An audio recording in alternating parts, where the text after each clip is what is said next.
He told his parents I was ugly but useful. While eating the dinner I spent all day making, so I packed his trash, exposed him, and watched him lose everything. You know that cliché scene in romantic movies where a charming stranger hands you food, smiles, and slips his number onto a napkin like it's destiny? Yeah, that actually happened to me. And I fell for it. Hard. His name was Mateo. I met him 9 months ago at this Latin night market in San Diego. A buzzing spot full of food trucks, live music, and way too many couples slow dancing under string lights. My best friend Chloe had dragged me there after a long week at work.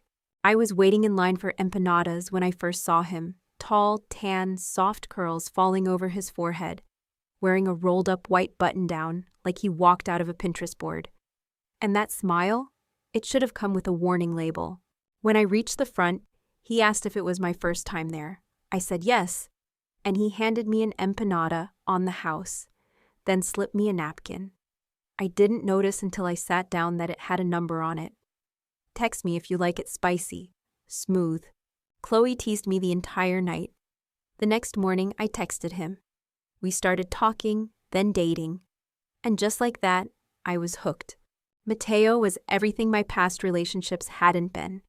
He was attentive, always asking questions about my day, sending playlists, showing me photos of his hometown in Argentina, and making me feel like the most interesting person in the room. His English wasn't perfect, but he spoke it well, with a soft accent that made everything sound more romantic than it probably was. He told me he was here on a temporary visa, picking up delivery gigs while trying to figure out his next steps. I understood. Immigration is complicated. I wasn't in a great place financially either. I've been living alone since I was 20, working full-time in office admin to pay my bills while dreaming of a career in interior design. We were both figuring things out. It felt like we could do it together. Within a month, he started staying over at my place more often. At first, it was casual. A toothbrush here, a hoodie there. Then came his gaming headset, his sneakers, his laptop. One day I opened my closet and realized half of it wasn't mine anymore. But I didn't mind. I actually liked having him around. I live in a cozy little studio near Balboa Park. It's not fancy, but it's mine. Every piece of furniture, every plant, every thrifted painting, I earned it. So having someone there to share it with felt like a step forward, like we were building something. Mateo always made it sound like we were. He'd say things like, "You make this place feel like home," or, "I've never felt this safe with someone." I ate it up. I was that girl who started planning Pinterest boards titled Our Apartment Ideas. Looking back, I don't know how I missed the slow, creeping imbalance in all of it. The way he never offered to chip in for groceries or utilities. How he'd spend hours gaming on my laptop while I worked 9-hour shifts. But at the time, I brushed it off. He made me breakfast sometimes. He folded laundry. He'd say, "One day I'll pay you back double. Just wait." And I believed him. The red flags were there. I just called them cultural differences. Like when he started commenting on how I dressed. Girls from my country don't show that much skin. Or how I laughed. "You're so loud." Where I'm from, women are more soft-spoken. I laughed it off. Well, welcome to America. But slowly, those comments started to dig under my skin. Like tiny needles. Still, I didn't say anything. I didn't want to seem dramatic. I told myself relationships were about compromise. Then came the night he met Chloe. She brought over wine and takeout, and we were laughing about some dumb inside joke when I noticed Mateo just watching, not smiling, not laughing, just silently observing. Later that night he said, "She talks too much, and she influences you. Be careful with friends like that." I remember feeling this weird chill crawl down my spine. But again, I said nothing. I loved him, or at least, I thought I did. By month 3, he was living with me full-time. Not officially, but practically. His stuff was everywhere. He slept there every night. I cooked for us. I cleaned. I paid for everything, from rent to Netflix to the damn ramen he liked slurping at 2 a.m. That should have been my wake-up call. But I was still clinging to the version of him I met that night at the market. The boy with the charming smile who made me feel seen. I didn't realize yet that all he ever saw in me was opportunity. I think the first time I really truly felt uneasy was when I came home after a 10-hour shift and found Mateo sprawled across my couch, surrounded by empty takeout containers, playing FIFA on my laptop. He barely looked up when I walked in. Just said, "Hey babe, what's for dinner?" like I was his live-in chef. I remember standing there, still wearing my office shoes, my keys dangling from one hand, and something in me just cracked a little. But instead of saying what I wanted to, something like, "Are you serious right now?" I went into the kitchen and started boiling water for pasta. Why? I wish I knew. Maybe because I was too tired to fight. Maybe because I didn't want to be that girlfriend, the nag, the complainer. Or maybe because deep down, I was still holding on to the version of Mateo that had once made me feel chosen. The imbalance kept growing. Rent, groceries, bills, I covered it all. And every time I brought it up, even gently, he'd make me feel like I was attacking him. "You know my situation," he'd say. "I'm not like you. I didn't grow up with help." The irony of that wasn't lost on me. I didn't grow up with help either. I just didn't use it as an excuse to mooch off someone else. What made it worse were the little digs. The constant comments about my clothes, my laugh, how I talked. "You curse too much," he'd say. "It's not attractive." Or, "You Americans don't know when to be quiet." I laughed them off at first, called them Mateo being Mateo, but they piled up, like grains of sand inside my shoes, small but irritating and impossible to ignore forever. He never said thank you, not when I paid for his Ubers, or when I stayed up late helping him apply for food delivery apps, or when I bought him that overpriced conditioner he claimed was the only one that worked on his curls. He acted like it was all expected, like I owed him. Still, I stayed. Because I loved him, or I thought I did. And because I believed in the story we had built. Me, the independent girl who finally let someone in. Him, the charming foreigner chasing a dream. It felt romantic, tragic even. And who doesn't want to be the girl in a love story? Then came the dinner with his parents. He told me they were visiting from Argentina for a few days and wanted to come over for dinner. I was nervous but excited. I thought maybe this would be a turning point. Maybe seeing me through their eyes would remind him how lucky he was. I cleaned the apartment top to bottom, lit candles, cooked 3 dishes, including this complicated meat pie he'd mentioned from his childhood. It took me 4 hours and 3 YouTube tutorials to get it right. I wore a modest dress, tied my hair back, even wore the earrings he once said he liked. I was ready to impress. They arrived exactly at 7 p.m. His mom kissed me on the cheek. His dad gave me a polite nod. They smiled, but it didn't reach their eyes. And then, almost immediately, they switched to Spanish. Not just a quick greeting or side comment. Full-on conversation. The entire dinner. Mateo barely translated. When he did, it was vague. "They're just talking about my cousin's baby." Family stuff. I sat there, smiling like an idiot, pretending to follow along while they laughed and gestured across the table I had set, eating food I had spent all day cooking. At one point, I realized I had forgotten the cream and lemons I needed for the dessert. I stood up and told them I'd run to the store down the block. Mateo nodded. No one said anything else. I left, walked to the store in a daze, trying to shake the weird, tight feeling in my chest. When I came back, they were still chatting in Spanish, but something about the vibe had shifted. It was lighter, more animated. His mom gestured toward the kitchen. His dad laughed. Mateo leaned back in his chair, arms crossed, smiling in a way I hadn't seen in weeks. They left around 11. Mateo said it went great. "They liked you," he said. "They think you're sweet." I smiled and nodded, but something in my gut was screaming. I couldn't put my finger on it, but it felt like I had been the only one in the room not in on the joke. The next morning, I was in the kitchen making coffee when I saw the tiny blue light blinking on the shelf. The security camera. I had installed it a year ago after a break-in. One in the living room, one in the kitchen. I almost never checked the footage anymore, but something made me grab my phone, open the app, and scroll back to around 8:30 p.m., the time I'd gone to the store. And that's when everything changed. It took me a few minutes to find the exact timestamp. At first, it was more of the same. Mateo and his parents sitting around the dining table, eating, talking in Spanish. The volume on the footage wasn't perfect, but their voices were clear enough. I didn't understand a word, of course, but the tone felt lighter, different. And then, about 2 minutes after I had left for the store, something shifted. Mateo's mom leaned forward, waving a fork toward the kitchen. His dad chuckled and shook his head. Mateo laughed along, his posture relaxed, eyes gleaming. They looked more animated, like something funny had just been said. I watched for another 10 minutes, trying to guess what they were talking about based on gestures and expressions. At one point, his mother mimicked someone cleaning a table. His father slapped the armrest and laughed. And Mateo, he laughed the loudest. That's when I knew. I didn't want to jump to conclusions, but deep down, I already knew. They were talking about me.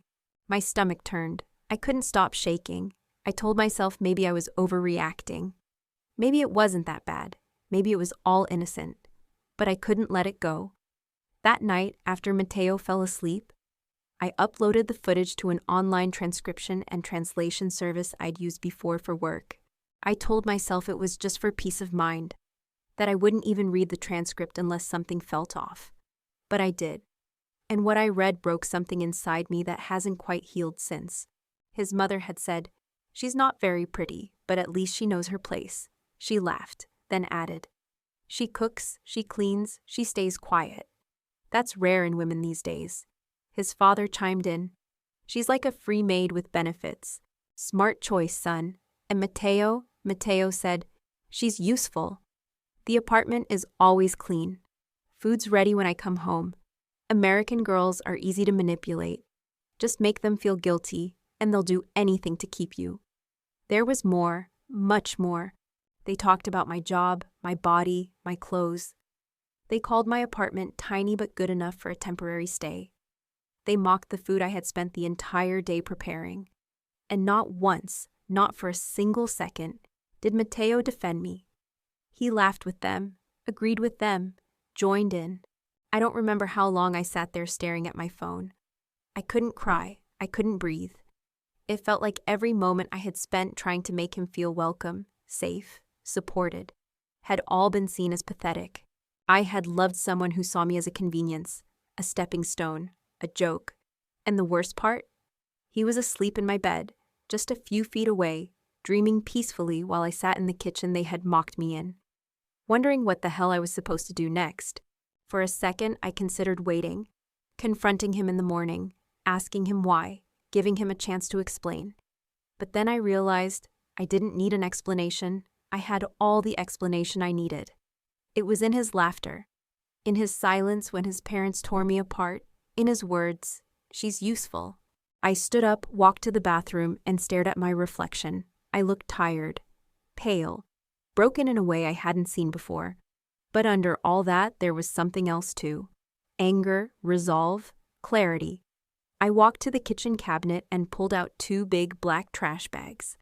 Then I went into the bedroom and started packing. Not neatly, not gently. I grabbed his shoes, his hoodies, his gaming headset, his charger, his cologne, everything. I tossed it all into the bags. I wasn't crying. I wasn't even shaking anymore. I felt weirdly calm. Like I was finally doing something that made sense. I found the little box where we kept Polaroids from our cute dates, photos from the market, our beach trip, his birthday picnic. And I ripped them in half, one by one, and dumped them in with the rest of his stuff. I was halfway through emptying his drawer when he walked in, wearing nothing but a towel. He froze, eyes darting from the bags to my face. "What's going on?" he asked, voice tight. "Are you okay?" I didn't answer. I just kept packing.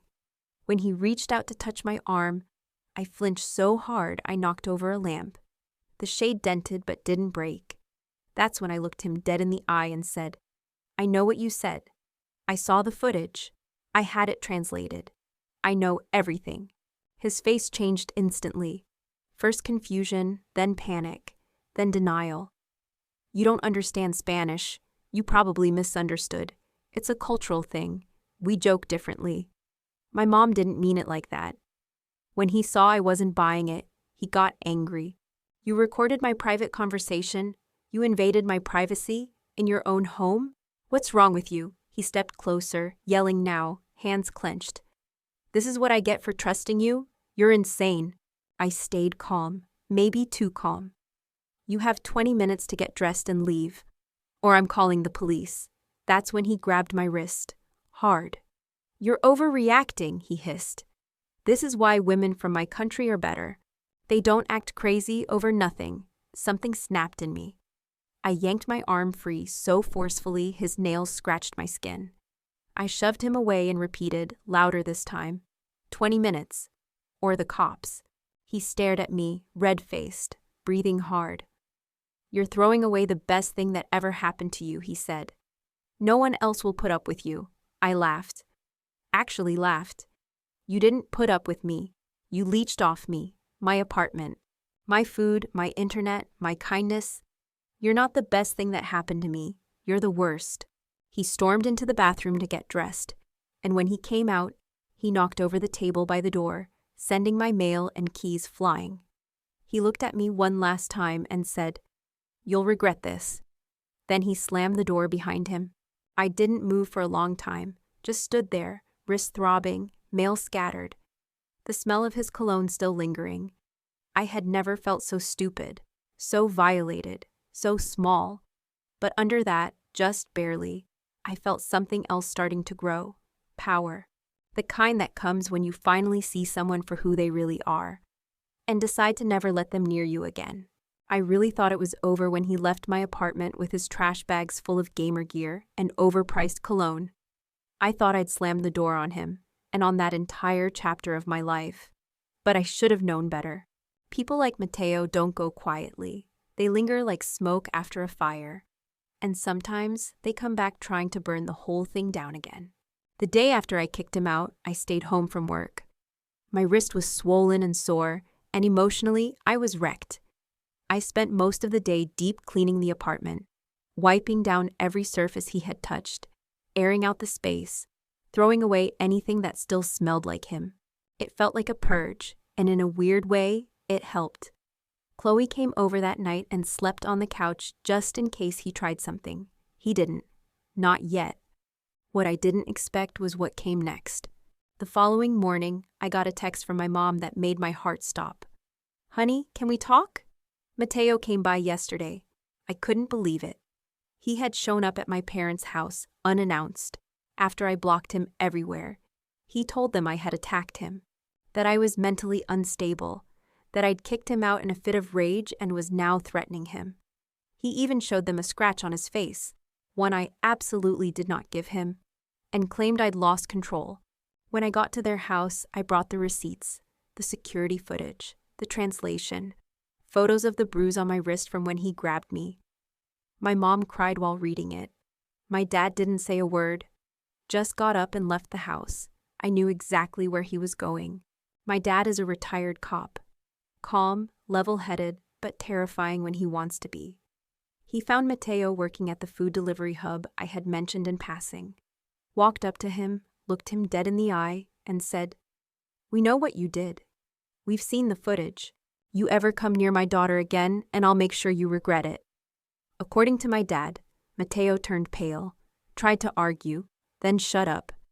I don't know what else was said, and honestly, I don't need to. What matters is, Mateo stayed away, for about a week. Then he showed up at my office. I was in a meeting when I noticed movement at the front desk. I looked up and there he was, Mateo, arguing with Alexis, the receptionist.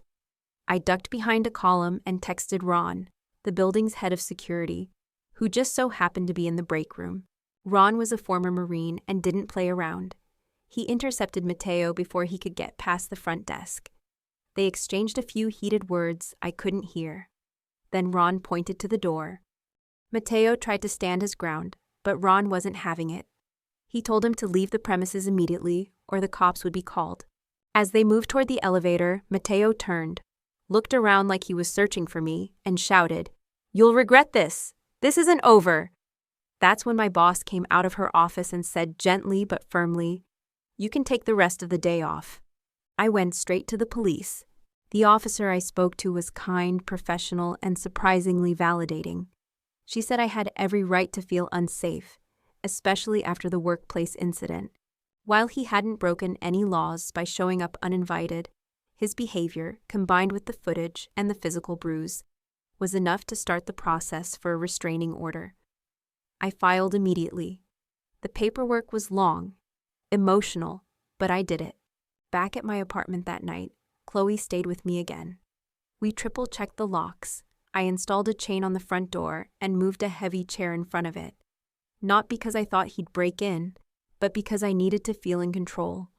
For the first time in a long time, I was taking steps to protect myself, not just react. A few days later, I got a call from the police. They had delivered the temporary restraining order to Mateo. He hadn't resisted, but he hadn't said a word either. He just took the envelope and walked away. I didn't hear from him again after that, but I did hear about him. Apparently, after burning through every friend willing to let him crash, after losing his delivery job and alienating most of the people he knew, he hit rock bottom. No money, no place to stay. His visa expired. I didn't even have to get him deported. He did that all on his own. One of the last pieces of mail I got with his name on it was from a legal services office, probably immigration related. I didn't open it. I just marked it, returned to sender. Now, weeks later, I'm sitting in my apartment, the one I pay for, clean, decorate, and protect, thinking about everything that's happened. It still doesn't feel entirely real. That I dated someone who used me, mocked me, manipulated me. That I let it go on for months. That I doubted myself so many times, even when the truth was right in front of me. But here's what I've learned. Love should not hurt. It should not confuse or belittle or leave you constantly questioning your worth. It should never require you to sacrifice your peace just to make someone else feel powerful. I'm not the same person I was when I met Mateo. I'm stronger now, sharper, more careful. I'm in therapy, learning how to set boundaries, how to spot red flags early, how to speak up instead of shrink down. I'm taking my power back, inch by inch, day by day. Mateo taught me something unintentionally, how to stop choosing people who need fixing instead of choosing myself. I used to think closure came from the other person, from apologies, from explanations. But the truth is, closure comes from within, from walking away and not looking back, from rebuilding yourself out of the ruins they left behind. And me, I'm rebuilt, stronger, wiser, and absolutely done with being anyone's free maid with benefits.